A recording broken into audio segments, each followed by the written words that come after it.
जी आकिब भाई, आपका बहुत शुक्रिया, आपने टाइम दिया। और ख़ास तौर पे आज सबसे पहले तो आप बताएं, ये वुमेन्स डेवलपमेंट का जो प्लान है ये क्या है, कब हुआ और कैसे इतना आपने हैवी कर लिया?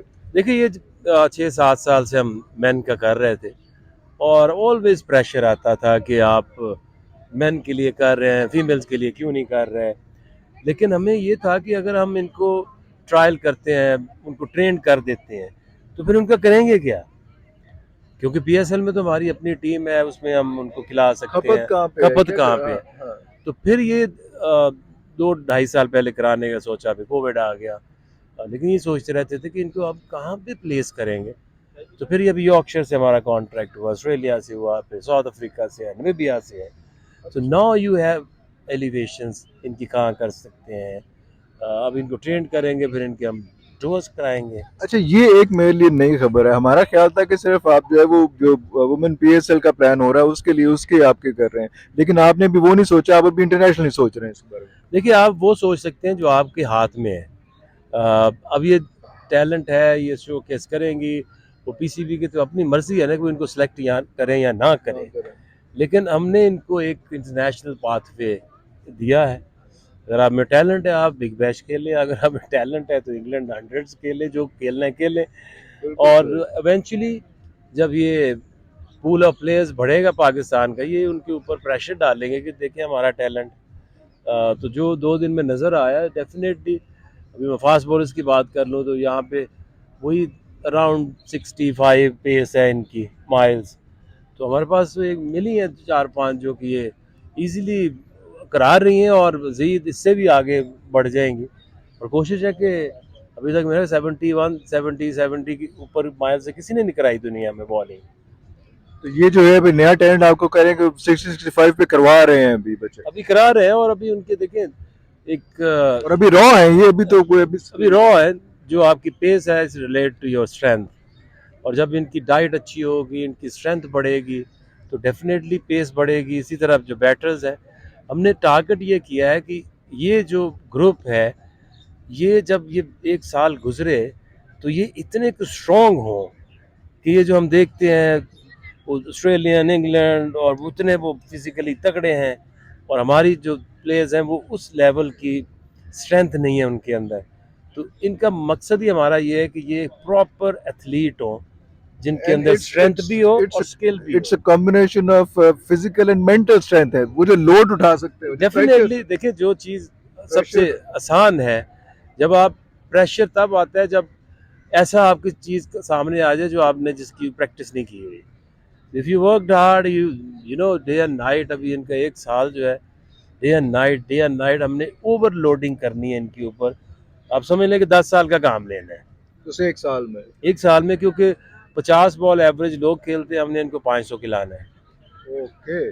ओके। ठीक है, इसी तरह बॉलिंग में है कि उनकी उनको इतना स्ट्रॉन्ग कर देना है कि उनकी जो पेस है वो बढ़े, और लंबे स्पेल। हमने इनको Saturday Sunday 2 day longer version cricket खिलानी, जिसमें एक बॉलर को 20-20 ओवर करने पड़े, एक बैटर को 90 ओवर 60 ओवर बैटिंग करनी खेलना पड़े। पड़ा है उसको।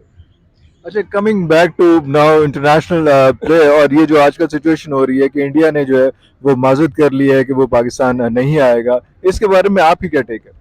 देखिए ये तो बड़ी आसान है, वो फंस भी गए हैं। वो कहेंगे हम नहीं आ रहे एशिया कप में, पाकिस्तान कहेगा हम इंडिया में वर्ल्ड कप में नहीं आ रहे। Thank you very much. तो ये अभी कहने जा रहे हैं, ये ऐसा हो रहा है कुछ? नहीं, अगर जब ये वो फॉर्मली लिखेंगे, लेकिन जवाब इसका यही बनता है, ठीक है फिर नहीं, आपने नहीं खेलना तो हमने नहीं खेलना। ठीक हो गया। अच्छा, ये शाहीन शाह अफरीदी के हवाले से भी कुछ प्रॉब्लम्स आई उसमें, क्योंकि अभी तक ये बहस हो रही है कि उसको खेलना चाहिए नहीं खेलना चाहिए। जिस तरह से बुमराह का था, वो इंजरी हुई तो उन्होंने कहा यार एक वर्ल्ड कप कोई बात नहीं, 24-25 साल का लड़का है, कोई बात नहीं, हमें अभी लॉन्ग टर्म खिलाने के लिए उसको ऐसी इंजरी से दो चार नहीं करना चाहिए। शाहीन के बारे में बहुत सी ऐसी बातें हुई, लेकिन फिर भी वो उसने जो है इवन के ये जो थे अभी वार्म अप मैचेस वो भी खेले उसने। तो क्या आप इसके बारे में क्या कहेंगे? देखिए जो बॉलर है, आपकी खासतौर पे आपकी प्रोडक्ट है, कलंदर्स की प्रोडक्ट है वो तो। देखिए बॉलर इज द बेस्ट जज। ठीक है, और हिमसेल्फ। शाहीन शाहीन को कोई ऐसा प्रेशर नहीं होगा कि अगर वो पूरा फिट नहीं है तो वो खेले। और जो अभी उसने 2 मैचेस में बॉलिंग कराई है, लुक गुड। और अच्छी बात यह है कि ये मैचेस यूएई में नहीं हो रहे या एशिया में नहीं हो रहे, जहाँ पे आपको 120% जोर लगाना पड़ता है। अब जो स्पेशली जब 3-4 महीने बाद ऑस्ट्रेलिया में मैचेस होते हैं तो कंडीशन डिफरेंट होती है, जोर बहुत लगाना पड़ता है।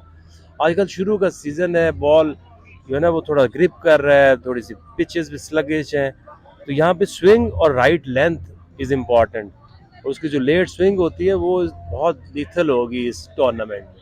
लेट स्विंग जो है वो आजकल तो जो है वो हारिस रऊफ भी जो है वो भी काबू नहीं आ रहा है इस हवाले से, तो उसके बारे में आप कहेंगे आपने क्या खिलाया? वो तो वर्ड से खेल रहा था, लेकिन लास्ट 2 इयर्स जो है वो एक he is a different person now.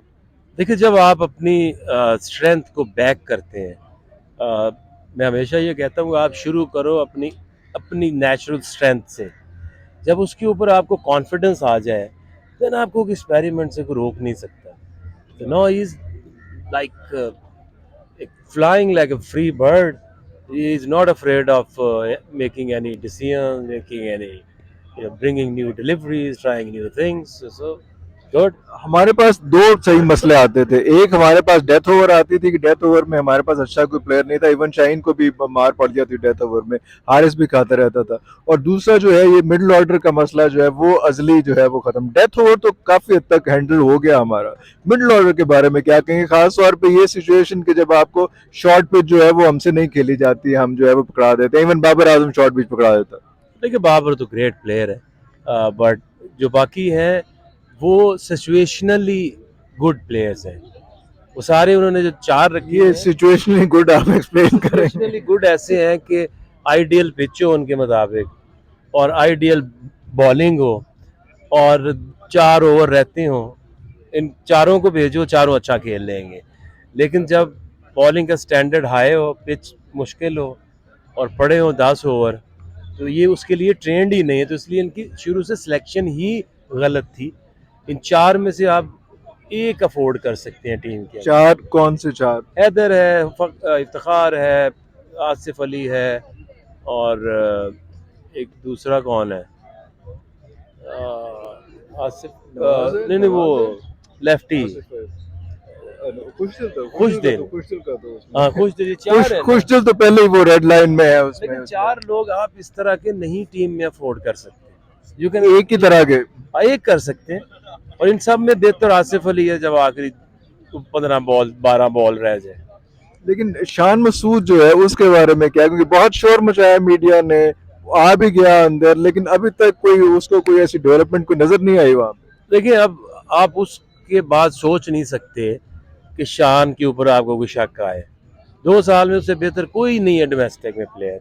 हो जाता है टाइम, आप फंस जाते हैं times, but he is your best choice.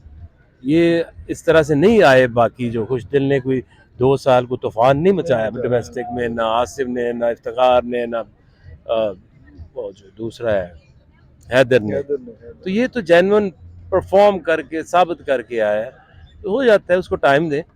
अच्छा, लास्ट क्वेश्चन कि वर्ल्ड कप के बारे में क्या प्रेडिक्शन है? वो बारिश हो जानी है या क्या मतलब? अभी तो हम देख रहे हैं कि जो 17th प्लेयर है वो 17 टीम जो है बारिश है, और वो हर किसी को खराब भी कर रही है। देखिए, ये तो चलेगा, और टीम वहाँ पे England is number 1, then Australia, then New Zealand, then South Africa, then India and Pakistan. क्योंकि इंडिया को उन कंडीशंस में बैटर को प्रॉब्लम आनी ही आनी है। ठीक है, thank you. Thank you very much, thank you.